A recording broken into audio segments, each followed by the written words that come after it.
Hello प्यारे बच्चों, welcome to our channel. आज के इस वीडियो में मैं आपको एनसीईआरटी कक्षा 10 सोशल साइंस सामाजिक विज्ञान जो आपकी हिस्ट्री की बुक है और हिस्ट्री की बुक में जितने भी आपके चैप्टर हैं सभी चैप्टर के जो नोट्स हैं, आपके कलरफुल नोट्स हैं, हैंड रिटन नोट्स हैं, जो बेस्ट नोट्स हैं वो इस वीडियो के अंदर मैं आपको देने वाला हूँ। तो वीडियो को आपको लास्ट तक देखना है और वीडियो को शुरू करने से पहले आप सभी बच्चों से मेरी एक रिक्वेस्ट है, यदि अभी तक आपने हमारे चैनल को सब्सक्राइब नहीं किया है तो सब्सक्राइब कर लीजिए और साथ में नोटिफिकेशन बेल को प्रेस कर लीजिए। तो इन नोट्स को पढ़कर आप बोर्ड एग्जाम में एक अच्छा स्कोर कर सकते हैं, हिस्ट्री में एक अच्छे मार्क्स आप बना सकते हैं। तो ये नोट्स आपको जरूर पढ़ने हैं और इन नोट्स का पीडीएफ आपको कहां पर मिलेगा तो वो भी इस वीडियो के अंदर आपको बताया जाएगा। तो वीडियो को आपको कंप्लीट देखना है। तो सबसे पहले आप देख सकते हैं कक्षा 10 सामाजिक विज्ञान, जिसका चैप्टर फर्स्ट है आपके यूरोप में राष्ट्रवाद का उदय, और ये आपके नोट्स हैं तो इनको आप देख सकते हैं। अगर आपको ये नोट्स परचेज करने हैं तो नोट्स परचेज करने के लिए आपको ये जो नंबर दिया गया है इन नंबर पर आपको संपर्क करना है। तो सबसे पहले आप देख सकते हैं नोट्स में फ्रेडरिक सोर्यू आपको दिया गया है। फ्रेडरिक सोर्यू कौन था? एक फ्रांसीसी कलाकार था जिसने 1848 ईस्वी में 4 चित्रों की एक श्रृंखला बनाई। इसमें उसने अपने सपनों का एक संसार रचा जो उसके शब्दों में जनतांत्रिक और सामाजिक गणतंत्रों से मिलकर बना था। अगर आपको 10th क्लास सोशल साइंस में इकोनॉमिक्स, जियोग्राफी, पॉलिटिकल का अगर आपको नोट्स चाहिए तो उसका लिंक भी आपको डिस्क्रिप्शन में मिल जाएगा, वहां जाकर आप उन बुक्स के भी नोट्स है वो देख सकते हैं। और इसमें निरकुशवाद दिया गया है। उसके बाद में है कल्पना दर्श, जिसको यूटोपिया के नाम से जाना जाता है। और यहाँ पर देखिए कुछ इंपॉर्टेंट फैक्ट हैं, क्वेश्चंस हैं जिनको हमने हाईलाइट करके लिखा है, तो वो आपको जरूर याद रखना है कि राष्ट्रवाद को चित्रों के माध्यम से दर्शाने वाला कौन था? फ्रेडरिक सोर्यू था। तो इनको हमने हाईलाइट किया है। और यहाँ पर दे रखा है कि यहाँ पर अर्नेस्ट रेनर की समझ के अनुसार राष्ट्र की जो विशेषता है वो भी आपको दे रखी है, ये भी आपको याद रखनी है। जनमत संग्रह दे रखा है और यहाँ पर हाईलाइट किया गया है कि सन 1789 ईस्वी में फ्रांस में कौन सी क्रांति हुई थी? राज क्रांति हुई थी, तो इसको भी याद रखना है। और फ्रांसीसी क्रांति के परिणाम स्वरूप कौन कौन से परिवर्तन हुए थे और फ्रांसीसी क्रांतिकारियों के द्वारा कौन कौन से कदम उठाए गए, तो इसमें 5 दे रखे हैं आपको पॉइंट्स। ये 5 पॉइंट्स आपको याद रखने हैं। और यूरोप पर फ्रांसीसी क्रांति का क्या प्रभाव है, तो इसमें 4 पॉइंट आपको दे रखे हैं, चारों पॉइंट आपको याद रखने हैं। नेपोलियन संहिता क्या है और 1815 की वियना संधि क्या थी और वियना संधि की प्रमुख विशेषताएं कौन कौन सी हैं, तो इसमें प्रमुख विशेषताएं आपको दे रखी हैं। और यहाँ पर इम्पोर्टेंट फैक्ट आपको दे रखा है, ये आपको ज़रूर पढ़ना है कि ड्यूक मेटरनिक ने 1815 ईस्वी में आयोजित वियना संधि की अध्यक्षता की थी, तो ये आपको ज़रूर तैयार करना है। और कुछ महत्वपूर्ण तिथियाँ हैं तो ये आपको याद करनी है कि कौन सी डेट को क्या हुआ था, कंप्लीट इसमें दे रखा है। इटली का एकीकरण कब हुआ था, ये काफ़ी इंपॉर्टेंट है, 1859 से 1870 के बीच। और जर्मनी का एकीकरण कब हुआ था? 1866 से 1871 में, तो ये भी आपको याद रखना है। यूरोप महाद्वीप के शक्तिशाली कुलीन वर्ग की विशेषताएं, तो इसमें पॉइंट्स दे रखे हैं आपको। पहला है जीवन जीने की एक समान शैली, और दूसरा है भूस्वामित्व, तीसरा है फ्रेंच भाषा का प्रयोग, 4 नंबर है आपस में वैवाहिक संबंध, और 5 नंबर है छोटा समूह है। उसके बाद में है यूरोप में मध्यम वर्ग के उदय के कारण, तो कौन कौन से कारण हैं, तो इसमें भी आपको 4 कारण दे रखे हैं, तो ये 4 कारण आपको ज़रूर याद रखने हैं। जूसेपे मेतेस्नी कौन था और काउंट कैमिलो द काबूर कौन था, मारियोन कौन था, तो मारियोन है वो फ्रांस राष्ट्र का नारी का प्रतीक रूपक था, ये आपको याद रखना है। और पोलेनेस और माजुरक्का ये पोलैंड के 2 लोक नृत्य हैं, तो पोलैंड के 2 लोक नृत्यों के नाम लिखिए। तो यहाँ पर आप देख सकते हैं पोलिनेस और माजुरका। जर्मेनिया कौन है? जर्मेनिया जर्मन राष्ट्र का नारी रूपक प्रतीक था। जर्मनी और इटली का निर्माण आप देख सकते हैं। सबसे पहले जर्मनी की राष्ट्र निर्माण की प्रक्रिया और इटली की राष्ट्र निर्माण की प्रक्रिया। उसके बाद में 1871 ईस्वी में जर्मनी को एक स्वतंत्र राष्ट्र घोषित किया गया, तो ये भी आप पूरा देख सकते हैं। और ग्रेट ब्रिटेन के आदर्श राष्ट्र राज्य बनने के कारण कौन कौन से हैं। इसमें पहला कारण था कि 18वीं सदी से पूर्व ब्रिटिश राष्ट्र का न होना। दूसरा था आंग्ल संसद द्वारा अपनी सर्वोच्चता स्थापित करना। तीसरा था United kingdom of great Britain की स्थापना थी। और 4 नंबर था आयरलैंड को यूनाइटेड किंगडम में सम्मिलित करना। उसके बाद में देखिए God save our noble king Great Britain का राष्ट्रीय गान है, तो ये आपको ज़रूर याद रखना है। उसके बाद में उदारवाद, तो उदारवाद के बारे में भी आप देख सकते हैं। उदारवादियों ने निम्नलिखित राजनीतिक, सामाजिक और आर्थिक विचारों को बढ़ावा दिया, तो इसके क्या कारण थे। रोमानीवाद क्या है, रोमानीवाद के उदाहरण आप देख सकते हैं, लोक संस्कृति और दूसरा है भाषा, इसके 2 उदाहरण थे। तीसरा था संगीत था, और यहाँ पर रूढ़िवाद आप देख सकते हैं। और ये वेरी वेरी इंपॉर्टेंट है कि जब फ्रांस छींकता है तो बाकी यूरोप की सदी जुखाम हो जाता है। ये कथन मेटरनिक का है, काफ़ी इंपॉर्टेंट है, काफ़ी बार एग्जाम में आ चुका है। और उसके बाद में है प्यारे बच्चों चैप्टर 2, तो चैप्टर 2 भी आप देख सकते हैं। यहाँ पर चैप्टर 2 है आपके हिस्ट्री का, इतिहास का, जिसका नाम है भारत में राष्ट्रवाद। ओके, और भारत में राष्ट्रवाद, इस चैप्टर के कंप्लीट जो कलरफुल नोट्स हैं वो भी आप देख सकते हैं। इसमें पहले दिया गया है कि पहला विश्व युद्ध, खिलाफत और असहयोग। ओके, तो यूरोप में होने वाला यह एक वैश्विक युद्ध था जो 28 जुलाई 1914 से 11 नवंबर 1918 तक चला था। इसे महान युद्ध या सभी युद्धों को समाप्त करने वाला युद्ध के रूप में जाना जाता है। जबरन भर्ती क्या थी। उसके बाद में है सत्याग्रह का विचार, ये भी काफ़ी इम्पोर्टेंट है। और गांधी जी के सत्याग्रह से संबंधित 3 स्थान कौन कौन से थे। चंपारण यानी बिहार, खेड़ा यानी गुजरात, और अहमदाबाद गुजरात। तो ये आपको ज़रूर देखना है। और जिन बच्चों ने अभी तक कमेंट में जय माता दी नहीं लिखा है, तो एक बार सभी बच्चों को कमेंट बॉक्स में जय माता दी जरूर लिखना है। और सत्याग्रह पर गांधी जी के क्या विचार थे, तो कौन कौन से विचार थे, वो विचार 3 विचार इसमें दिए गए हैं, तीनों विचारों को याद रखना है।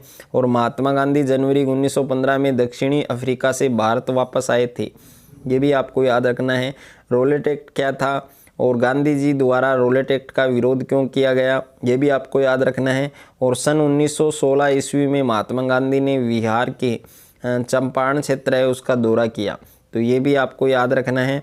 अंग्रेज सरकार ने रोलेट एक्ट के विरुद्ध, सत्याग्रह के विरोध में कौन कौन से कदम उठाए, तो वो कदम भी आपको याद करने हैं। जलियांवाला बाग हत्याकांड क्या था, तो ये 13 अप्रैल 1919 ईस्वी को जलियांवाला बाग हत्याकांड हुआ था। खिलाफत आंदोलन क्या था, खिलाफत समिति का गठन, ये वेरी वेरी इंपॉर्टेंट है कि खिलाफत समिति है उसका गठन मार्च 1919 में बम्बई में किया गया। काफ़ी बार एग्जाम में पूछा जा चुका है। वन क्षेत्रों के आदिवासी समूह कौन कौन थे, और गिरमिटिया मजदूर किसे कहते हैं, बागानों में स्वराज।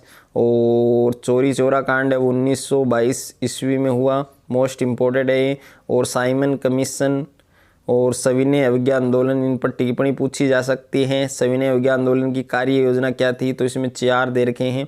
मुस्लिम लीग के प्रमुख नेता कौन थे, मोहम्मद अली जिन्ना थे। और उसके बाद में है नमक यात्रा, तो गांधी जी की नमक यात्रा का प्रमुख उद्देश्य था अंग्रेजों के नमक कानून को तोड़ना था, वेरी वेरी इंपॉर्टेंट। और 1929 में कांग्रेस के लाहौर अधिवेशन के अध्यक्ष थे पंडित जवाहरलाल नेहरू। और अवध के किसानों की समस्याएं, ये वेरी वेरी इंपॉर्टेंट है। 3 पॉइंट आपको तीनों याद रखने हैं। 5 मार्च 1931 को गांधी इरविन समझौता हुआ था। और सविनय अवज्ञा आंदोलन में दलित वर्ग की क्या भूमिका है, तो ये भी आप देख सकते हैं। दलित वर्ग एसोसिएशन का गठन 1930 ईस्वी में डॉक्टर भीम आर अम्बेडकर के नेतृत्व में हुआ। और भारत में राष्ट्रवाद के विकास में विभिन्न सहायक तत्व कौन कौन से हैं, जिसमें पहला है चित्र, और दूसरा है चिन्ह और प्रतीक, और तीसरा है लोक कथाएं और गीत, तो ये भी आपको याद रखना है। अवनींद्रनाथ टैगोर द्वारा निर्मित भारत माता की पेंटिंग की विशेषताएं। और इनकलाब जिंदाबाद का नारा सरदार भगत सिंह ने दिया था, मोस्ट इम्पोर्टेंट, ये भी आपको याद रखना है। उसके बाद में प्यारे बच्चों हिस्ट्री का जो चैप्टर नंबर 3 है आपके भूमंडलीकृत विश्व का बनना, तो इसमें सबसे पहले वैश्वीकरण के बारे में बताया गया कि वैश्वीकरण का शाब्दिक अर्थ क्या होता है कि स्वयं की अर्थव्यवस्था को विश्व समुदाय के साथ जोड़ना, क्या कहलाता है, वैश्वीकरण। ओके, तो ये आपको याद रखना है। रेशम मार्ग, इसे सिल्क रूट भी कहा जाता है, ये भी वेरी वेरी इंपॉर्टेंट है, इसको भी याद रखना है आपको। और 18वीं शताब्दी में विश्व व्यापार का सबसे बड़ा केंद्र था यूरोप, ये भी याद करें आप। और क्रिस्टोफर कोलंबस गलती से किस अज्ञात महाद्वीप में पहुंच गया, अमेरिका महाद्वीप में। तो कुछ मोस्ट इंपॉर्टेंट है उनको भी हमने इंक्लूड किया है। आलू का अकाल कब हुआ, कहाँ पड़ा था, इसका क्या प्रभाव हुआ। और जीतने के लिए स्पेनिश सेनाओं द्वारा प्रयोग किया गया सबसे शक्तिशाली हथियार था चेचक जैसे कीटाणु, ये वेरी वेरी इंपॉर्टेंट है। और कौन था, चेचक बीमारी अमेरिका में स्पेनिश सैनिकों के द्वारा फैली थी। और कॉर्न लॉ किस देश में लागू किया गया, ब्रिटेन में। केनाल कॉलोनी यानी नहर बस्ती किसे कहा गया है, ये भी आपको याद रखनी है। और 19वीं सदी में भारत के कपड़ा निर्यात में गिरावट आने के कारण कौन कौन से थे, रिंडरपेस्ट क्या है, रिंडरपेस्ट थी एक अफ्रीका में 1890 ईस्वी के दशक में पशुओं में एक बीमारी फैली थी। ओके, तेज़ी से फैली गई थी, उस बीमारी का नाम है रिंडरपेस्ट। और रिंडरपेस्ट नामक पशुओं की बीमारी अफ्रीका महाद्वीप में फैली थी, ये याद रखना है आपको। और भारत से अनुबंधित श्रमिक रोजगार के लिए कहाँ जाते थे, भारत से अनुबंधित श्रमिकों को मुख्य रूप से कहाँ ले जाया जाता था, तो ये भी आपको याद रखना है। और उसके बाद में चटनी म्यूजिक कहाँ लोकप्रिय था, त्रिनिदाद और गुयाना में, ये भी आपको याद रखना है।